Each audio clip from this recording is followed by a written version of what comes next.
gente segue falando de eleições, muitas pessoas, muitos ouvintes aqui interagindo com a gente que já conseguiram baixar o e-título, enquanto a gente dava as orientações aqui, a Mari Martins, a Bianca, todo mundo falando que tá fácil, é rápido e tá conseguindo baixar direitinho. E a gente vai seguir falando de eleições, um aspecto muito importante, que é a representatividade da pessoa com deficiência. O dado que eu tenho aqui para vocês, gente, é que aumentou em 35% o eleitorado, o número de eleitores cadastrados com deficiência que vão cumprir esse compromisso aí com as urnas no próximo dia 2 de outubro. Crescimento de 35% em relação a 2018, 1.271.000 eleitores e eleitoras brasileiros se declararam com alguma deficiência e estão aptos a votar. Por isso a gente convidou o Juan Bernardes, que é coordenador de gestão da acessibilidade aqui do TRE de São Paulo, para falar com a gente. Juan, boa tarde para você, muito obrigada por aceitar o nosso convite.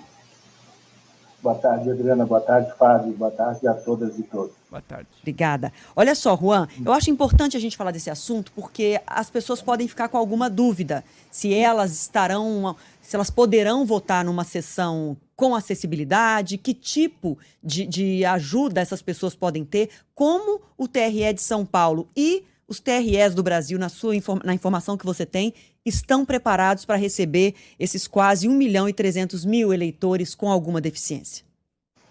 Então, a gente não é o proprietário dos prédios. Então, como a Justiça Eleitoral ela usa prédios do mundo real... Colégios, enfim. Isso. Por maior padrão, locais de votação são colégios, a gente traz junto a realidade brasileira. Então, colégios mais novos têm acessibilidade completa, são salas térreas com rampas, e aí esse problema da mobilidade reduzida fica quase imperceptível. A acessibilidade boa é aquela que todo mundo usufrui sem perceber que tem, né? Então, é um colégio bom, rampado, você vai caminhando por ali, todo mundo, quem está de cadeira, quem não está, quem precisa de muleta, quem caminha normalmente, segue e vota.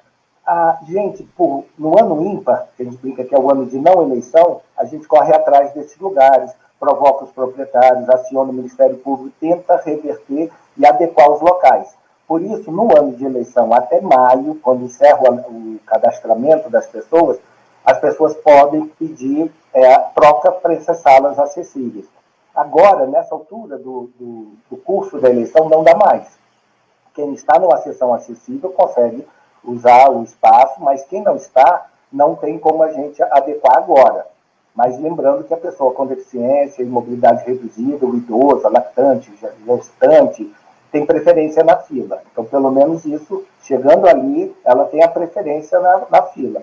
Mas se não tiver feita a transferência para um local de votação acessível, agora não dá mais tempo. A gente convida todo mundo nessa situação, a partir de novembro, procurar o cartório eleitoral e regularizar isso, porque é importante. Tá, então se a pessoa não declarou e não informou o tribunal antes, agora ela vai contar com a ajuda de quem estiver lá, para ter acesso à sessão e para conseguir votar. A pessoa com deficiência, dependendo do tipo de deficiência que essa pessoa tem, ela pode levar um acompanhante para a urna, para dentro da urna? Sim, o direito ao acompanhante é prerrogativa da resolução. Tem esse direito, sim. A pessoa com deficiência pode levar um acompanhante. O mesário vai avaliar, na realidade ali, o tipo de situação. Muitas vezes a pessoa, por exemplo, o cego, ele não precisa de um acompanhante, porque a urna tem o tecla em braille, tem a marcação do número 5, tem o sistema de áudio que ele consegue ouvir o voto. Então, ele consegue ter independência nessa condição. Uma pessoa em cadeira de rodas também talvez não precise desse acompanhamento. Talvez seja para chegar na sala, mas uma vez ali na cabina, ele não precisaria do acompanhante. Então, assim, quando é necessário esse acompanhante, por exemplo, uma pessoa que fraturou os 2 braços, teve esse caso esses dias, com os 2 braços fraturados, não restou muita coisa para ele apertar as teclas da urna. Então, o mesário vai permitir o acompanhante até digite pela pessoa nessa condição. Bom, dentro da urna é modo de dizer, né, gente? Que a urna é inviolável, é dentro da cabine. Não, fui eu que falei dentro da urna, Juan. Fica tranquilo. Não, mas deu para entender que eu estava dizendo dentro da cabine, né? Tá perfeito. Pode. Não, eu ia perguntar justamente, ia dar esse exemplo de pessoas que fraturaram os 2 braços, por exemplo, uma situação de acidente. Então, nesse caso, Juan, só para deixar claro, não precisa de um cadastro prévio para que haja a possibilidade de acompanhamento. Nem dos outros. Em nenhuma situação o acompanhante precisa ser pré-cadastrado, mas ele precisa registrar na ata, e o mesário precisa registrar na ata que ocorreu isso. O eleitor tal, acompanhado de fulano de tal, CPF tal, votaram, né, um votou com o acompanhante. Então, não é um problema para a pessoa com deficiência, mas é para o mesário registrar que o eleitor votou acompanhado. Só para efeitos legais, né, burocráticos. Agora, Juan, se o número de eleitores com deficiência aumentou tanto, 35% é significativo, o número de sessões adaptadas também aumentou? Teve esse acompanhamento? Ou a gente vai acompanhar mais situações em que os eleitores podem ter dificuldade de acesso porque não teve esse crescimento na mesma proporção? Aí você tocou num ponto importantíssimo. Assim, primeiro, a gente tem, ainda que tenha tido um crescimento, esse número ainda não é a realidade brasileira. Se a gente considerar que 1.270.000 pessoas têm deficiências, mas aqui o número nacional até tem, são 427 mil com deficiência de locomoção, a dificuldade de mobilidade. Então, pensando que o Brasil tem mais de 100 milhões de pessoas, 1.200.000 não é o 10% que a gente estima que exista de pessoas com deficiência na sociedade. Tem que ter um parâmetro que, apesar de crescer, muita gente ainda não informou à Justiça Eleitoral essa sua condição. Agora, esses saltos, na verdade, a gente ainda está repondo números do passado. Não temos todas as pessoas com deficiência ou mobilidade reduzida cadastradas na Justiça Eleitoral.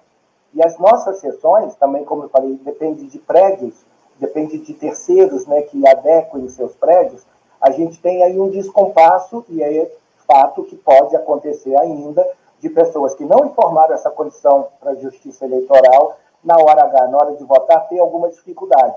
E são aquelas cenas que a gente não quer ver, mas acaba acontecendo, da pessoa ser carregada com uma cadeira de rodas, umas situações que são tristes, mas que a gente luta muito para reverter. O nosso ideal é todo mundo votando em locais acessíveis, uma cidade acessível, em que as pessoas cheguem na mesma condição, com tranquilidade, votem com a mesma dignidade, né? A gente ainda está um pouquinho longe, mas vamos lá. O total, e é por isso que a gente está falando disso aqui também, para que a gente chegue nesse ideal, a gente tem que informar as pessoas. O total, esse quase 1.300.000 eleitores e eleitoras com deficiência, representam menos de 1%, né? 0,81% do eleitorado apto a votar agora. Nós somos 156 milhões de eleitores. Então, assim, não representa a população com deficiência no nosso país. Está longe disso. Ou porque não declarou que tem alguma deficiência, ou porque não vai votar. Porque o deficiente, dependendo da situação que a pessoa com deficiência tenha, ela também pode optar por não votar e pedir uma baixa do registro, seria isso? Uma dispensa. Nos anos 90, até quando eu entrei aqui, eu já tive umas brigas com políticos sobre isso. Nos anos 90, a praxe era desaconselhar a pessoa com deficiência a regularizar. Aconselhava-se ela a pedir essa isenção. Não, olha, você tem uma dificuldade para votar, você pode preencher esse impresso, o juiz defere e você fica isento da obrigação de votar. E agora é o contrário. O votar não é uma obrigação, votar é um direito, né? Então, hoje, é o contrário. A gente corre atrás de adequar o lugar para que essas pessoas sejam incentivadas a vir votar. E ainda assim, você vê, a gente está estimando 10% do 10% que é a população com deficiência. A gente está muito longe de ter na Justiça Eleitoral o cadastro de todas as pessoas com deficiência bem marcadinho. É isso. Na verdade, essas pessoas só vão ter representatividade quando elas estiverem aptas todas, declararem que tem alguma deficiência, votem, escolham seus representantes e aí o ideal vai sendo construído de tijolinho em tijolinho, né? Juan Bernardes, que é o coordenador de gestão de acessibilidade do TRE aqui de São Paulo, muito obrigada por esclarecer as dúvidas. A todos os eleitores e eleitoras que estão ouvindo agora ou entre nós, se você tem alguma deficiência, se você declarou que tem, você vai votar. Se você não declarou que tem, mas está com o título regularizado em dia, você pode votar do mesmo jeito, contando com a ajuda de quem tiver no momento ali na escola, no prédio que você vai votar. Se tem uma coisa que claro, sempre ruim de ver quando uma pessoa tem dificuldade de chegar, mas, por outro lado, sempre tem a imagem de alguém que se solidariza, que se junta, que carrega a cadeira, que faz o eleitor chegar até a cabine, e isso é muito importante para que essa população também seja representada. Adriana, claro. Desculpa, um segundinho. A gente tem aqui em São Paulo, em todos os locais de votação, uma pessoa com uma camisa verde, que é um colaborador da Justiça Eleitoral, chamado coordenador de acessibilidade. A gente pede, procure essa pessoa. Ele vai estar com o fone de ouvido da urna eletrônica, ele está ali para receber as pessoas com deficiência e mobilidade reduzida.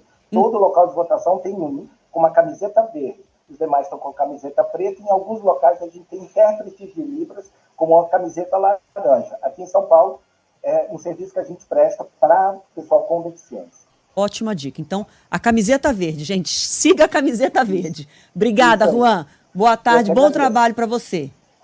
Obrigado, gente. Obrigado. Tchau.